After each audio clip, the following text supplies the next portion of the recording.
Hi everyone, today we are going to learn how to factor trinomials where the a value, which is the coefficient of x squared, is greater than 1.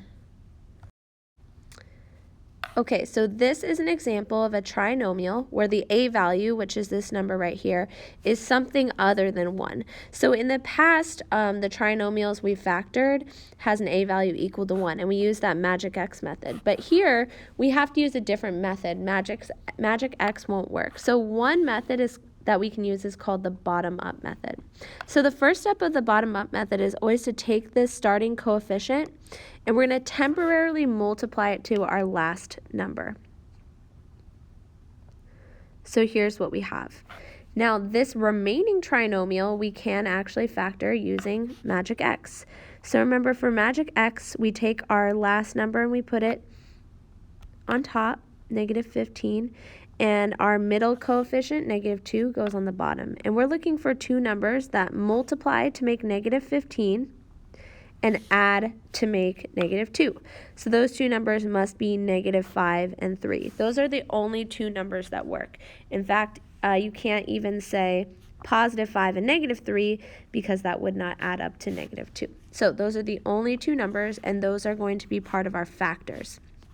So now I can write p minus 5 times p plus 3. But now there's one extra step, and this is the step that you absolutely cannot forget. Whatever number you multiplied at the beginning, we're now going to divide it out here and here. So I'm going to write it like this. You have to remember to divide it back out. We multiplied at the beginning, we divide it out here. Now, I'm going to look at each fraction we've created.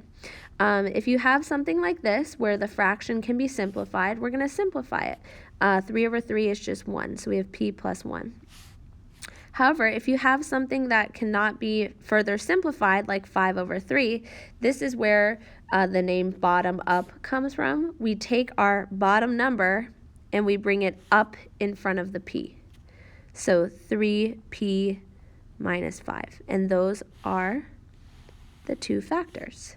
So once again, if you see a coefficient other than 1 out front, you can't go straight to magic x. However, if you use this bottom-up method of multiplying it away and dividing it back out later, in that middle step, you can use magic x.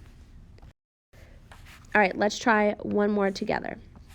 So I see there's a coefficient in front of n squared, so I'm going to take it and temporarily multiply it to our constant in the back. Now this trinomial I can factor using magic x. So what two numbers multiply to make -18 and add to make +3? So that will be 6 and -3. Those are the only two numbers that will work. So we do n plus 6 times n minus 3. And now is the part where we have to divide that number back out. Now notice this time the number was 2, so now we're dividing out 2. Now this first fraction that we've created, we can simplify. 6 over 2 is just 3. However, the second fraction we've created, you cannot simplify it. So now we're going to bring our bottom number up in front of n. So it becomes 2n minus 3. There you have it. All right, go ahead and pause the video and give this problem a try.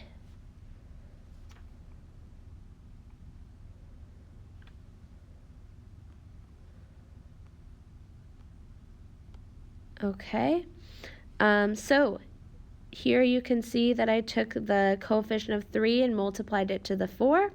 This I factored using magic x, so the two numbers that multiply to make 12 and add to make -6 or -8 are -6 and -2. They both must be negative.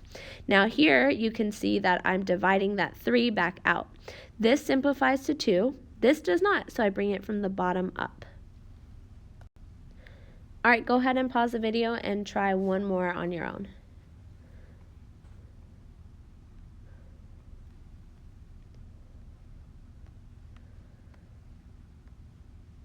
Okay, So for this problem, you can see we take the 5, we multiply it temporarily to the 12 to get 60.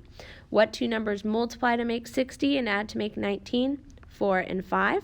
So I list those as part of my factors. However, I also need to remember to divide out the 5. 4 over 5 cannot be simplified, so I do bottom up. 15 over 5 can be simplified, so I get n plus 3. All right, so now we're going to jump down to number 8. So some problems you actually have to do 2 steps in order to factor them. So we're actually going to talk about a completely different method for factoring, which is called looking for a GCF. Now, GCF stands for greatest common factor. So what a GCF is essentially it's a number that we can divide all 3 of our terms by. So we're looking for a number that we can divide 9 by, and 66, and 12. So if you notice that your expression has a GCF, this is always the first thing you should do before any other method of factoring. So if I look at the numbers 9, 66, and 12, I notice that they have a GCF of 3. I can divide all of those numbers by 3, and that's exactly what I'm going to do. Now, I'm going to divide them all by 3 and put the 3 out front in parentheses. Now I'm going to simplify what I have left over. 9 divided by 3 is 3, so I have 3k squared. 66 divided by 3 is 22, so I have 22k, and 21 divided by 3 is 7. So now I look at my remaining trinomial. I'm going to focus on this part now. Oops, right here. Now I do have to remember to write in this 3 in every step. It is part of my answer, but I can factor this more using the bottom-up method. So let's go through that process. I'm going to take the 3, and I'm going to multiply it to the n number. I'm still going to write that 3 out front, but here I have k squared plus 22k plus 21. And now I'm going to try to factor this part using magic X. So what two numbers multiply to make 21 and add to make 22? Must be 21 and 1. So now we have 3 times k plus 21 times k plus 1. But don't forget, at the beginning, we multiplied by 3, so at the end, we have to divide by 3. Now, for our first fraction, 21 divided by 3 is 7. For our second fraction, we can't simplify 1 over 3, so I'm going to bring my number from the bottom up, and we are left with 3k plus 1. So our entire answer is 3 times k plus 7 times 3k plus 1. Please don't forget to write that 3 out front.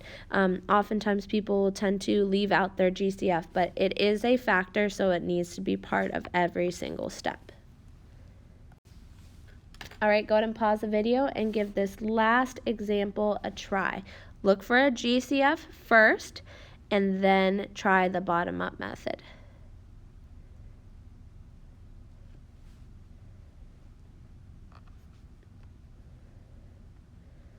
Okay, so you could see that this expression had a GCF of 3 because all 3 terms are divisible by 3.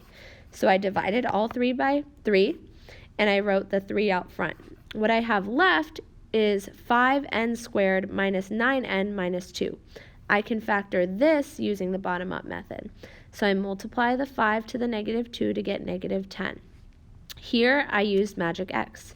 What two numbers multiply to make negative 10 and add to make negative 9? It must be negative 10 and positive 1. So I wrote those in as part of the factors, including the 3 out front, and then you divide both of those numbers by 5 to undo what you did in that first step. 10 divided by 5 is 2. 1 divided by 5 is not simplifiable, so I bring it bottom up. All 3 of these factors must be included for your answer to be correct. Okay, that is all for today. Thank you for watching.